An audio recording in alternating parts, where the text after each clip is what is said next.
അമ്മ പറഞ്ഞാൽ അച്ഛനെ വരെ ഞാൻ മാറ്റി പറയും. ആരായിരിക്കും പറഞ്ഞതെന്ന് ഒന്ന് ഊഹിച്ചാൽ മതി. ഞാൻ വേറെ ഒന്നും പറയുന്നത് അല്ലാതെ നിങ്ങൾക്ക് മനസ്സിലാവും. ചിലപ്പോൾ എന്താ അല്ല വേണ്ട പറഞ്ഞേക്കാല് എല്ലാം ചിലർക്ക് മനസ്സിലായില്ല. ഒന്നാമത് കേരളത്തിലുള്ള മിക്ക ആളുകളുടെ പ്രശ്നം ഇതൊക്കെയാണ്. അതുകൊണ്ട് ഇവനെ മാത്രം കുറ്റം പറഞ്ഞിട്ട് കാര്യമില്ല. മറ്റാരുമല്ല, ഇത് ഓൺ ആൻഡ് പോയി. ഷീ പറഞ്ഞതും ഇവൻ ഇതുവരെ പറഞ്ഞിരിക്കുന്ന കാര്യങ്ങൾ നമുക്ക് യാതൊരു ബന്ധവും. ഇത് വളരെ കറക്റ്റായ കാര്യമാണ് പറഞ്ഞത്. അതിപ്പോ അഖിൽമാരാർന്നല്ല, ലോകത്ത് ഏതൊരു മനുഷ്യനും അങ്ങനെ പറഞ്ഞാൽ മാറ്റി പറയേണ്ടതായിട്ട് വന്നിരിക്കാം. പക്ഷെ അപ്പോഴും ഇന്നത്തെ ഒരു ശാസ്ത്രത്തിന്റെ പുരോഗമനം മനസ്സിലാക്കിയ ഒരാൾ തീർച്ചയായും ഒരു DNA ടെസ്റ്റൂടെ കഴിഞ്ഞിട്ട് ഉറപ്പായിട്ടും അങ്ങനെ മാറ്റി പറയത്തുള്ളൂ. അമ്മ പറഞ്ഞു എന്നതുകൊണ്ടും അതൊക്കെ പഴയ കാര്യമാണ്. മാരാറിന്റെ കുഴപ്പം ഇതൊക്കെയാണ്. മാരാർ വലിയ മാസൊക്കെ അടിക്കുന്നത് കാണുന്നു. മാസം നല്ല ഈ പറയുന്നത്. ഇത് കുറച്ചുകൂടി ഡെപ്ത് ഉള്ള ഒരു തോട്ടാണ്. പക്ഷെ ആ തോട്ടാ ഇന്നത്തെ ഈ ഒരു സാഹചര്യത്തിൽ ഒരു ശാസ്ത്രീയമായി ഒന്ന് നമ്മൾ നോക്കിക്കഴിഞ്ഞാൽ അങ്ങനെ പറയുന്നവൻ ഒരു മണ്ടനായിരിക്കും. നേരത്തെ അങ്ങനെയല്ലായിരുന്നു. അമ്മ പറയുന്നതാണ് അച്ഛൻ എങ്കിൽ ഓക്കെ അതാ അച്ഛാ. നാളെ മാറ്റി പറഞ്ഞ അമ്മ എന്താ പറയുക? അങ്ങനെയൊക്കെ പറഞ്ഞാൽ എങ്ങനെയാണ്? എങ്ങനെ എല്ലാ അമ്മയും പറയത്തില്ല, നിന്റെ അമ്മ ചിലപ്പോൾ പറയുമോ അറിയത്തില്ല. അങ്ങനെ കള്ളത്തിൽ പറയുന്ന അമ്മമാരുണ്ടോ? മാരാർ പറയുമ്പോൾ നമുക്ക് പറയാൻ പറ്റത്തില്ല. അവര് ഇതേ സ്വഭാവം അമ്മയപ്പനൊക്കെയാണ് ചിലപ്പോൾ ഇടയ്ക്ക് ഓരോന്ന് മാറ്റിയൊക്കെ ഇടുന്നുണ്ടാവും. ആർക്കറിയാം? എന്തൊക്കെ പറഞ്ഞാലും അങ്ങനെയൊക്കെ പറയായിരിക്കും. വെറുതെ ഇരിക്കും. എന്നെ അഖിലെ ഇതാട്ടോ എന്റെ അച്ഛൻ അഖില ആണോ അച്ഛാ അച്ഛാ എന്നുണ്ടോ സുഖമാണോ എന്നൊക്കെ ചോദിക്കുന്ന ഒരു ബാക്ക്ഗ്രൗണ്ട് ഉണ്ടോ എന്ന് എനിക്കറിയത്തില്ല. ചുമ്മാ ഇങ്ങനെ ഇരിക്കുന്ന മാറ്റി പറയുന്നത് അല്ലേ? പക്ഷെ എന്നാൽ പോലും ഞാൻ പറയുവാണ്, ഒരു കാരണവശാലും ഇന്നത്തെ ഈ സാഹചര്യത്തിൽ ഇന്ന് ശാസ്ത്രം ഇത്രത്തോളം വളർന്നു നിൽക്കുമ്പോൾ കേസ് കൊടുത്താൽ പോലും DNA ടെസ്റ്റ് നടത്തും. അപ്പൊ അത് കഴിഞ്ഞ് മാറ്റി പറഞ്ഞാൽ മതി കേട്ടോ മാരാറേ. അല്ലാതെ ചുമ്മാ അങ്ങനെ അമ്മയാന്ന് പറഞ്ഞാൽ പോലും ഇനി അമ്മയാണോ എന്ന് തന്നെ ചിലപ്പോൾ സംശയമൊക്കെ തോന്നിയിരിക്കും മാരാറിന്. ഇതല്ല എന്റെ അമ്മ എന്ന് വേണമെങ്കിൽ മാരാർ ഒരു ദിവസം തീരുമാനിച്ചാൽ അങ്ങനെ ആകത്തൊന്നുമില്ല. അതിനും തെളിവ് വേണം. ഇന്ന് അതിനുള്ള തെളിവ് DNA ടെസ്റ്റൂടെ നടക്കും. പൂർണ്ണമായിട്ട് അങ്ങ് കൃത്യമായിരിക്കണം നിർബന്ധം എങ്കിൽ പോലും ഒരു സംശയം മാറ്റാൻ പറ്റും. അത് ചെയ്യണം. അല്ല ചുമ്മാ ഇങ്ങനെ തോന്നിയ പോലെ വിളിച്ചു പറയുന്ന പരിപാടി അല്ല ഇത്. മറ്റേതൊക്കെ അങ്ങനല്ല.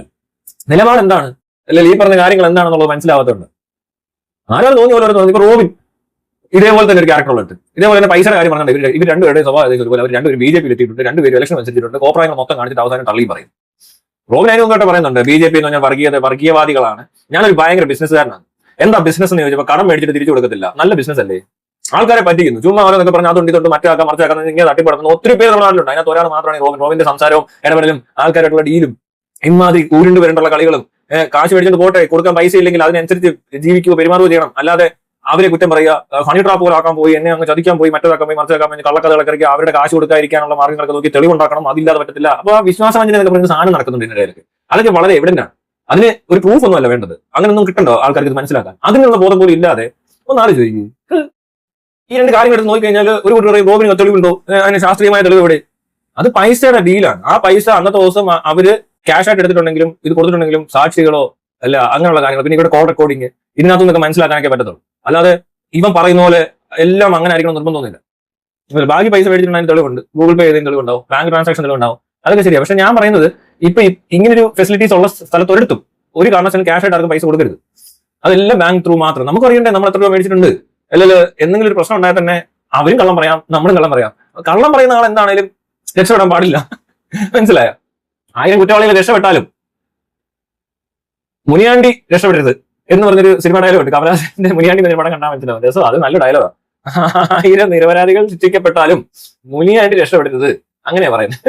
കൊല്ലപ്പെട്ടാലും മുനിയാണ്ടി വെറുതെ വിടരുത്, കൊല്ലണമെന്നാണ് പറയുന്നത്. അതായത് അയാൾ അത്ര വൈരാഗ്യമുള്ള രീതി എന്ന് പറഞ്ഞ പോലെ നമ്മൾ അത് ആ രീതിക്ക് ചെയ്യാവൂ.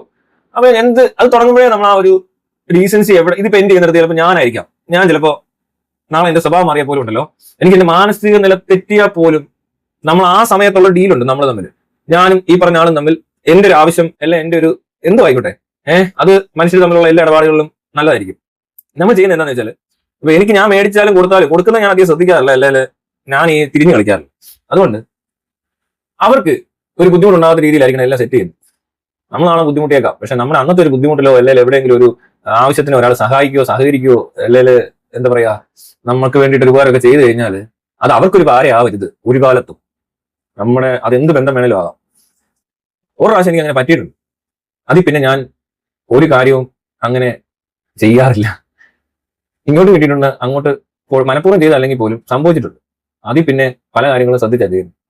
ചിലപ്പോൾ അവർ ചിലപ്പോൾ നാളെ തിരിഞ്ഞു കളിച്ചെന്ന് എന്ത് വേണേലും ആയിക്കോട്ടെ, പക്ഷെ നമുക്ക് സമയം നമ്മുടെ ആവശ്യമായിരുന്നെങ്കിൽ അപ്പൊ നമ്മളതിന് കറക്റ്റായ കണക്ക് തന്നെ വെച്ചേക്കണം. രേഖകൾ ഉണ്ടായിരിക്കണം, തെളിവുകൾ ഉണ്ടായിരിക്കണം. അതുകൊണ്ട് ബാങ്കിൽ കൂടെ മാത്രം എല്ലാം ചെയ്യാവും. അല്ലെ GPay പോലത്തെ സാധനങ്ങൾ ഉപയോഗിച്ചുകൊണ്ട് ഞാൻ ക്യാഷ് എടുത്ത് ഒരു പരിപാടി നടത്താറില്ല. അതുകൊണ്ടുള്ള ഗുണങ്ങൾ എന്തൊക്കെയാണെന്ന് വെച്ചാൽ ഇനി എന്തെങ്കിലും കള്ളക്കേസ് വരുമെന്ന് തന്നെ വിചാരിച്ചു ഞാൻ വിഡ്രോ ചെയ്തിട്ടില്ലേ, എന്റെ ബാങ്കിൽ ഞാൻ പൈസ വിഡ്രോ ചെയ്തിട്ടില്ല, എനിക്ക് ആരും പൈസ തരാനില്ല, വെറുതെ കൊണ്ട് ഇങ്ങനെ ക്യാഷ് എടുത്ത് തരാൻ ആരുമില്ല. അങ്ങനെയാണ് തന്നെന്ന് പറഞ്ഞാൽ അത് അയാൾ പിന്നെ എന്തിനു തന്നു? ഞാനൊന്നും ചെയ്യുന്നില്ല അവരുമായിട്ട് ഒരു ഡീൽ പോകും.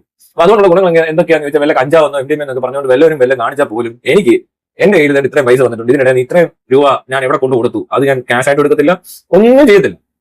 എവിടെ വേണം നോക്കിയോ. പിന്നെ വേറെ ചില ആവശ്യങ്ങൾക്ക് എടുത്തിട്ടുണ്ടെങ്കിൽ അത് ചിലപ്പോൾ മമ്മിയുടെ അക്കൗണ്ടിൽ നിന്ന് വല്ല എടുക്കുവാണെങ്കിൽ അത് എന്തൊരു സാധനം മേടിക്കാനായി, അങ്ങനെ സാധനം മേടിച്ചതിന്റെ തെളിവ് CCTV ബില്ലടക്കമുള്ള സാധനങ്ങൾ അവിടെ കാണാം. അതൊന്നും വലിയ പൈസയുടെ പരിപാടി ഒന്നും മനസ്സിലാകുന്നുണ്ടോ? അപ്പൊ അതൊരു ഒരു എന്താ പറയണ്ടേ, എനിക്കറിയത്തില്ല എങ്ങനെ ഇത് വളഞ്ഞു വരുന്നത് എങ്ങനെയാ. സ്ട്രേറ്റ് ആയിട്ട് ഒക്കെ ചെയ്യാൻ പറ്റുമല്ലോ, പക്ഷെ എന്തുകൊണ്ടായിരിക്കും ഇവർക്ക് ഇങ്ങനെ വളഞ്ഞു അന്ന് വളയുന്നവൻ അപ്പുറത്ത് നിന്ന് വളയ്ക്കാൻ നോക്കുമ്പോൾ വളഞ്ഞു കൊടുക്കരുതെന്ന് ഞാൻ പറയത്തുള്ളൂ. മനസ്സിലാകുന്നുണ്ടോ? തട്ടിപ്പുകാരെ മനസ്സിലാക്കണം. ഇവരൊക്കെ ആദ്യം ഞാൻ പറഞ്ഞ കുഴപ്പമുണ്ട്, ആരും കേട്ടില്ല.